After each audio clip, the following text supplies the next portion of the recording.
बाखनाय जाथों गोथार जिउआ बाखनाय जाथों हालेलुया हालेलुया हालेलुया हालेलुया अनदेगा गासै आइ आफा आरो बिदा फंबाय बिनानावफोर दिनै बे जुलाइ अखाफोरनि जिथाम दानाव जिथाम खालाराव जोंनि अनजाग्रा जाय बियादै फिसाया दिनै मोनसे गोख्रों टेस्टिमनि एबा खेंफोरथि होनो थाखाय दिनै जोंनि गेजेराव गसंफैदों बिथांजोआ बबेनि आरो मा जायगानि आंबो मोजां मिथिया आरो माबेनिफ्राय दिनै बिनि अनजाग्रा फिसाया मा जायामोन आरो मा नाम आरो बबे समसिम आरो बेसेबां सम आरो दानसिम बे गथ'आ गिथाव बाथाव आनजादनिफ्राय सख' जानानै दिनै बे जायगायाव जथिप्रिया मिउनिसिपाल सेन्टाराव फैनानै माबादि बिनि फिसाजोआ सख' जानो मोनखो बेखौ दिनै जोंनि गेजेराव बिथांजोआ गावनि खुगानिफ्राय फारि फारि जोंनो खोन्थागोन आरो बिथाङा दिनै जोंनि गेजेराव फैदों बिथांनि थाखाय जों आखाइ खबनानै होदों आरो अननानै बिथाङा गावनि बुंनांगौखौ जोंनि गेजेराव फारि फारि गावनो बुंथोंसै बिथांनिफ्राय जों खोनासंनि सिगाङावनो सलापुरु जिसुखौ हामबाय होनदों आरो आइ मुस्लिम बिमा मारियाखौ हामबाय होनदों आरो गोथार जिउखौबो हामबाय होनदों आरो जाय आदै बियो बिस्वगिरि आदा दैमाल' बिखौबो हामबाय होनदों आरो जाय आगै आलफनसा बिखौबो बिस्वगिरि बिखौबो आं हामबाय होनदों आंनि हामबाय होनाया बेनो आंनि फिसाजोआ गोबांथार बिदि खिनाय जादोंमोन 1.5 मास जाबायमोन बियो गोबां डक्टर नायबाबो सोखा जानायखौ मोननो हायाखै जों क'क्राझाराव लानो हांदों गथ'फोरनि बेबि डक्टराव आइ आफायाव सिस्टारफोरनि मेरि माथा होननाय मोनसे दङ पाटगावआव बेयाव लानो हांदों आरो फार्मासिआव खननै लानो हांबाय बेयावबो जों खेब्रै नायबाबो सोखा जानायखौ मोननो हायाखै आरो बेयाव आंनि बिमा बिफाया लिंहरनायखाय आं उदालगुरियाव फैबाय बे समाव फैनायजों लोगोसे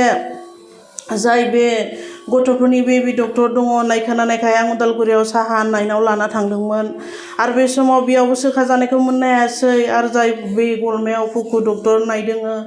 आरो बिदिनो सपनगाव बिकास डक्टर नायदोङो बेयावबो सोखा जानायखौ मोननो हायासै दा उन्दैया मा जाबावगोन होननानै आं जोबोद दुखुजों आरो गिनायजों आङो 1.5 मास गैजो खिनायजों लोगोसे मा खालायबावगोन मा राहा दंबावो इसोरनि अनगा जाहा जेबो राहा गैया होननानै आङो आरो खनसे आं तेजपुराव लांबावबाय नेम केयार हस्पिटालाव आं लानानै थांबाय बे समाव आं लांनायाव फिसाजोआ थेवबाबो जों सानथाम एडमिट जाबाय जोङो थेवबाबो सोखा जानायखौ मोननो हायासै दा सोखा जानायखौ मोननो हायैनि जोङो आंनि फिसायखौ आं जाय बे आदानाव नम्बरखौ बिहरनो होबाय नागिरनानै नम्बरखौ मोननानै बियो रिट्रिकआवसो थांदोंमोन नामा आदाया बे समाव बियो फैनानै जों अखानायै बेखौ लोगो हमबाय बेयाव फैनाय लोगो लोगोनो हिलिं होनाय लोगो लोगोनो बिदिनो सानसेयाव 8 बार 9 बार गाहाम खिनाया बिदिनो खेब्रै खेबबा बिदिनो खेबसेयावनो खमायलांबाय आरो खनसे फैबावबाय बेयाव खमायनायखौ मोनबाय आरो बिनि उनाव बिबाय थानायजों लोगोसे जों सोखा जानायखौ मोननो हाबाय दा बिनि थाखायनो आं आंनि गोसो गोरबोजों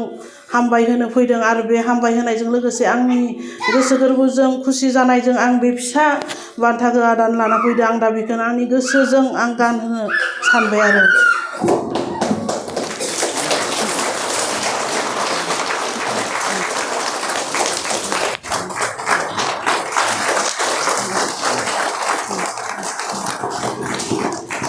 बिथाङा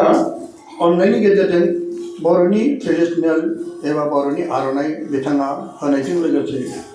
गावनि फिसाजोनि गेदेर सोखा जानायनिफ्राय बे राहानि थाखाय दिनै आंनो बे आर'नाइखौ होदों नाथाय सोखाग्राया आं नङा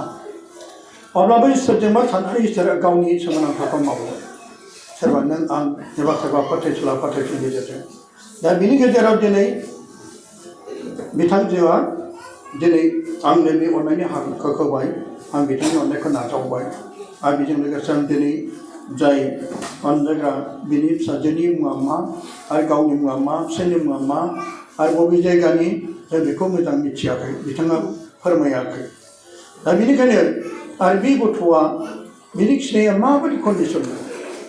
खिनायल' होनदों नाथाय खिनाया माबायदि कन्डिसननि ना लाव लाव ना माबा मोनसे थै ना माबा मोनसे बेखौ जोंनो एसे आरोबाव मिथिहोबावबा मोजां जागोन नामा आरो बे जायगायाव माब्ला लाबोआमोन खनसे लाबोखो आरो माबोरै सोरबा आं बियाखैब्लाबो सोरबा बिनो हागौ बेखौ एसे मिथियोब्ला मोजां जागौ आङो क'क्राझारनि आंनि गामिया सिम्बोगाव ओमफ्राय आंनि फिसायनि नामा दैमालु ओमफ्राय आंनि नामा पिंकि ओमफ्राय आंनि फिसाजोआ जेनेसिस वारि दा आंनि फिसाजोआ बिदिनो दैलाव बिदिनो खिबाय थायो खिबाय थानायखाय आं सानबाय मानि थाखाय गोबां मानसिफ्रालाय बुंदोंमोन बिदिनो हाथाइनिबो खियो होननानै नाथाय आं सानो एथ' गोबावथ' बिदि खिया होननानै आं सानबाय ओमफ्राय साननानै गोबांथार आं बिदिनो दुखु जाबाय आरो जानायजों लोगोसे आं बेहाय खेबनै लाबोनाय लोगो लोगोनो आं सोखा जानायखौ मोननो हाबाय आरो दा माबायदि जाखो दा मोजाङैनो दङ दा मोजाङैनो खिबाय जेरै सिगाङाव खियोमोन बेबायदिनो मोजाङैनो खिफिनबाय आरो आच्छा बिनि खिनाया जेरै मानसि ओंखाम जानानै जेरैनोथ' खिनांगौ बेबायदि खिनायखौ मोजां बेबायदिनो खिफिनबाय बेनिफ्राय जेब्ला बे गथ'आ ओंखाम जानो हायोना हायामोन ओंखामखौ खिनायजों लोगोसे बिराद उखैयोमोन ओमफ्राय इसे जायोमोन जाबाबो बिनि उदैयाव थायामोन आरो दानो जानायजों लोगोसे बिदिनो 5 मिनिट 10 मिनिट थानायनि उनावनो लोगो लोगोनो खियोमोन आरो बेनि थाखाय डक्टरनाव मा सेलेनफोर होदोंना होआखै सेलेनफोर होदों डक्टरनावबो खनसेल' सेलेनखौ हैदों बे नेम केयार हस्पिटालाव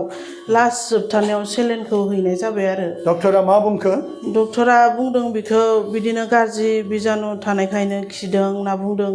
जेबो थै ब्लाड टेस्टफोर नायबाय जेबो रिपर्टखौनो गाज्रि मोनाखै मोननायालाय थेवबाबो डक्टरनाव लांनानै फैखांबाबो सोखा जानायखौ मोननो हायाखै आरो बेहाय फैनाय लोगो लोगोनो बहाबाफोर बिदोंमोन नामा औ बे आगैनावबो बिदोंमोन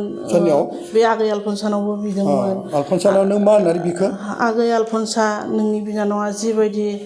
दिनै खिबाय थादों नों बिनायखौ अनसुला फायसरा थाबैनो खोनासंथारो बिनि थाखाय नोङो बिस'नानै होदो होननानै आं बिदोंमोन आरो गोसो गोरबो होनानै बिनिफ्राय माबाफोर लांदोंमोन नामा औ बिबार लांदोंमोन ओमफ्राय बिबार बेयाव माबायाव होनायखौ बिबारखौ आं लांदोंमोन बे बिबारखौ आङो दैयाव बिदिनो सिफ्लेनानै आं दौबाय दौनायजों लोगोसे बेजोंनो सोखा जानायखौ मोननो हाबाय आखाइ खबना होदो बेनिफ्राय बिबार लांदों ना हाबो लांदोंमोन नामा हाखौ मोनलाङाखै हाखौ मोनलाङाखै बिबारखौ आन्था मोनलांदों नानि आलफनसानि मुङै बिबारखौ नोङो फोथायनानै दैयाव सिफ्लेनानै दौबाय थाबाय आं बेखौ दौबाय दौनायनि उनाव बिनि खिनाया बन्द जाबाय आरो खम जालांबाय जिसुआ बाखनाय जाथों हालेलुया हालेलुया हालेलुया नाथाय आलफनसाबो इसोर नङा बेबो सोखाया दा नोङो आलफनसानि लांनाय बिबारखौ लांनानै दिनै बेखौ नोङो जाय 1.5 मास खिनाय आरो सानसेयाव 9 बार 10 बार 12 बार खिनाय सानसे नङा साननै नङा आरो बे दै बायदि खियो दालि बायदि खियो सल बिदिनो आरो मानसियाथ' हामखांलांबायमोन मानसिया नोंसोरो बे गथ'नि सायाव मा सानदोंमोन बेनिफ्राय गोबां नार्भास जाबायमोन नामा गोबां नार्भास जाबायमोन सोखा जानायखौ मोननो हायैनि गोबां दुखु जाबायमोन मा राहा दंबावो होननानै इसोरनि अनगा जोंहा जेबो राहा गैया बिनि सायावनो गासैखौबो जों इसोरानो फोथांनायखौ गावनि गासै फिसाफोरखौ बियो अनखायो होननानै आं बिदि साननानै इसोरनियावनो आं गथ'फोर दं सासेल' 2.5 बोसोर जाबाय आरो नोंसोरो बिसिम सोरनिफ्राय मिथिना लाबोखो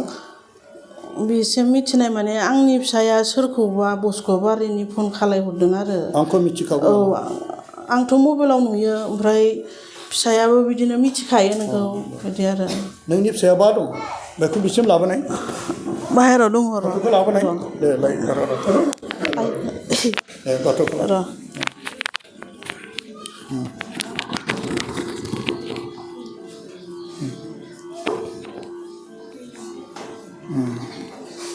नै बे नानियानो जों बेनि थाखाय बिगोन दे जाय नानिया बे सानसेयाव 8-9-10 बार खियो आरो बेजों लोगोसे बियो मास मोनसे नङा 1.5 मास बियो दै लाव खिनाय बेनिखायनो जोङो मालाबाबो सानसेयाव 8-9-10 बार खिनाया बेबायदि गोथांखौ जों मोना नाथाय इसोर मावनो हायै जेबो गैया बेखायनो इसोरा बेखौ बोर होबाय आरो इसोरा दिनै बेखौ सोखाबाय आं सोखायाखै आलफनसाबो सोखायाखै नाथाय बियो जायनि जिउआ सोरगोआव थादों आरो बिनि आलफनसानि बिबारखौ लानानै जेब्ला बियो दैयाव सोमनानै बेखौ लोंबाय बेनिफ्राय बिनि खिनाया थाबथाबाय मुलिजों नङा डक्टर हायिखौबो इसोरा मावनो हायो दा बेनिखायनो अन्दागाफोर बे गथ'आ दिनै जोंनि गेजेराव दं जों बिनि थाखाय गनायथाय फोरबोदों बे गथ'नि सायाव नों जोबनो गैयै अननायखौ नोंनि आग्लाय बिग्लायफोरखौ दोनदो नों मावनो हायोमोन जेबो बिसय गैया बे गथ'आ अरायसम नोंनि अननायजों सानसे समाव सासे गोथार आइजो सासे गियानि गथ' आरो सासे मोजां सुबुं जानो हानाय बायदि फोरबो बिनि गासै देहा सोलेराव थानानै गावनि गोथार आखाइखौ दानो बोरैदो नाजारे जिसुनि मुङै आमेन दे आंबो बामनि दे हर दे आंबो बामनि दे फैसना नै आंहा नै